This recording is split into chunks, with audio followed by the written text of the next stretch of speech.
বানাচ্ছি সম্পূর্ণ নিরামিষ এগরোল।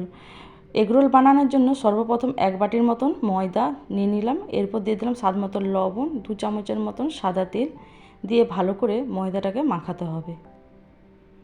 এরপর অল্প অল্প জল দিয়ে ময়দাটাকে ভালো করে রুটি মাখার মতন মাখিয়ে নিতে হবে। মাখানো হয়ে গেলে এরপর এক সাইডে সরিয়ে রেখে দেবো। ছোটো থেকে বোলের মধ্যে দিয়ে দিলাম 2 হাতার মতন বেসন,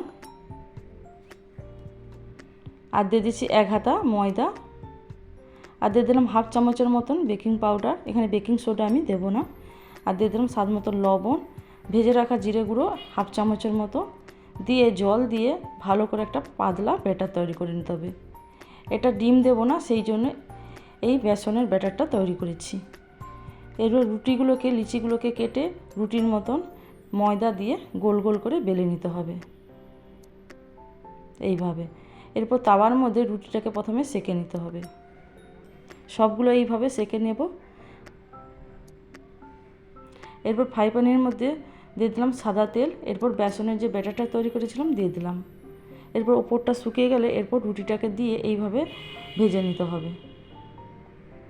সবগুলো এইভাবে ভেজে তুলে নিতে হবে। এরপর দিয়ে দিলাম গাজর কুচি, শসা কুচি, স্বাদ মতন বিট লবণ দিয়ে দিলাম, আর দিয়ে দিলাম উপর থেকে টমেটো সস দিয়ে এইভাবে এগরোলের মতন ভাঁজ করে নিতে হবে। একদম রেডি হয়ে গেল নিরামিষ এগরোল। তোমরা একবার হলেও বাড়িতে ট্রাই করতে পারো এই নিরামিষের দিনে। রেসিপিটা যদি ভালো লেগে থাকে লাইক, কমেন্ট, শেয়ার করবেন, আর কেমন হয়েছে কমেন্টে জানাবেন। টাটা।